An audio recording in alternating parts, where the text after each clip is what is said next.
Fala aí, galerinha, tudo bem?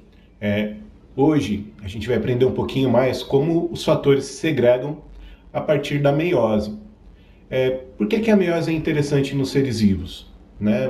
Qual a diferença entre mitose e meiose? Esta aula não vai ser específica sobre isso, é só para a gente entender como os fatores se segregam.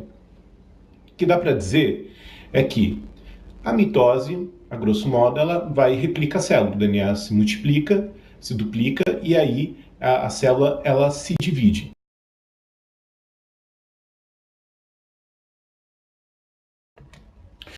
Bom, pessoal, isso então quer dizer que a mitose, a célula, no final da mitose, terá a mesma carga genética em que a célula filha, ok? Então, agora a gente vai ver a grosso modo como é que funciona a mitose, ok?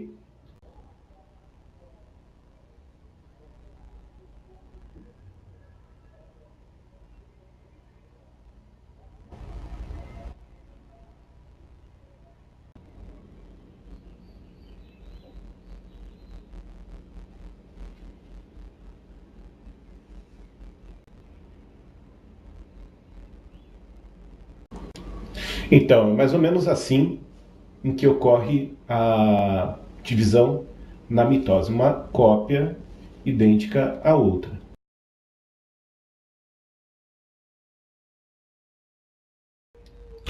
Então, na mitose, se uma célula tem uma certa carga cromossomal, a célula cópia terá a mesma carga cromossomal. Vamos pegar como exemplo o ser humano. Nós temos 46 cromossomos. Quando a célula faz mitose, a outra célula ela terá que ter 46 cromossomos. Então, qual é a diferença entre mitose e meiose, professor? A mitose ela é uma replicação celular. Já a meiose é assim. A meiose ela existe para que quando ocorra a formação dos gametas, ocorra aí uma divisão no número cromossomal. Então, meiose vem de meio, ou seja, dividir ao meio. Então, quando a célula se divide ao meio, isso quer dizer o quê? Vamos pegar a célula humana como exemplo. Nós temos 46 cromossomos. Então, na hora da formação dos gametas, ou seja, na hora da formação do espermatozoide e do óvulo, a carga cromossomal ela deve ser reduzida pela metade. Caso contrário, nasceriam anomalias genéticas. Imagina se você não pudesse dividir o número do seu cromossomo no meio.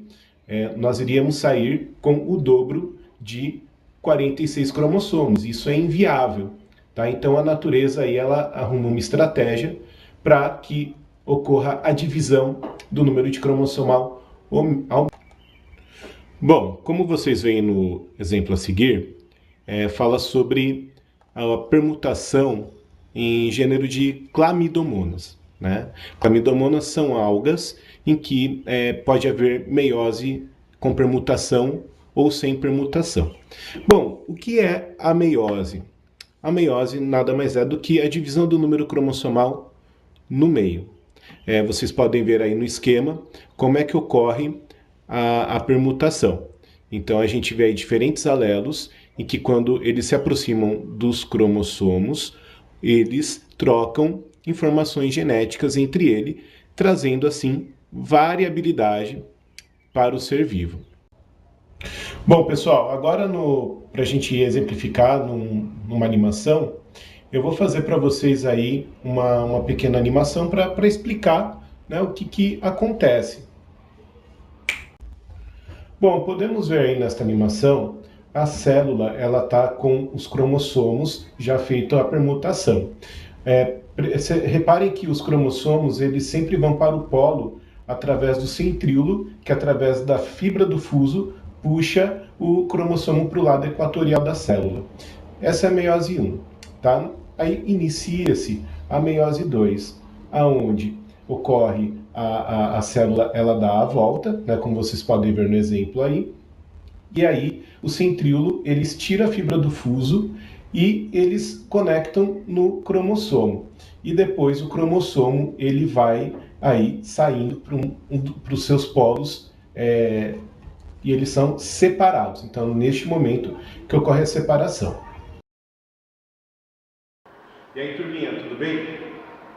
Para vocês aí que estão na dúvida do que estudar, chamo vocês para vir aqui para a ETEC Osasco 2 e fazer o curso de meio ambiente.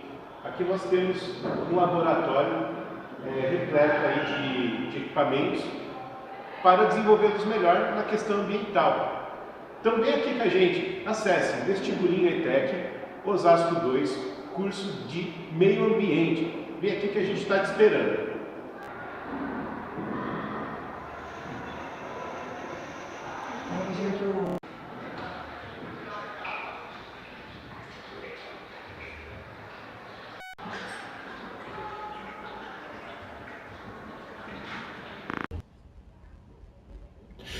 No primeiro momento, na animação que nós vimos, ficou claro aí que a redução do número cromossomal ocorre na meiose 1.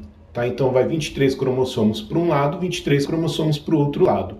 E depois os cromossomos aí, eles separam-se uns dos outros. Então aí cada alelo será separado conforme nós vimos no esquema a seguir. E é por isso, gente, que os fatores eles se segregam. E é por isso que muitas vezes existem seres vivos que herdam o gene azão do pai, por exemplo, o gene azão da mãe, e aí eles são monozigóticos dominantes. Em contrapartida, tem os seres híbridos, ou seja, eles podem herdar. E se o pai for híbrido, né, e a mãe não, né, ou assim, enfim, se tiver algum caso de hibridismo, ele pode herdar um alelo dominante e um alelo recessivo. E aí o ser vivo, ele nasce híbrido, tá? Se no caso do pai ser híbrido e a mãe também, a chance de nascer híbrido, ela é de 50%, ok? Então, o híbrido sempre ele é um alelo dominante, azão, e um alelo recessivo, azinho. As questões de letra podem variar. A letra ela é uma variável, então ela pode ser alfa, y, z, w, u. Então assim, mas tipicamente eu prefiro usar azão, azinho para ficar fácil de fazer vocês entenderem, ok? E no caso do ser vivo recessivo, ele tem que receber um alelo recessivo do pai e um alelo recessivo da mãe no final da meiose. Ok, galerinha? Espero que aí vocês tenham conseguido sanar suas dúvidas na questão da segregação dos fatores. Ok? Isso aí. Próxima aula verá mais casos de genética. Ok? Falou, até mais. Tchau, tchau.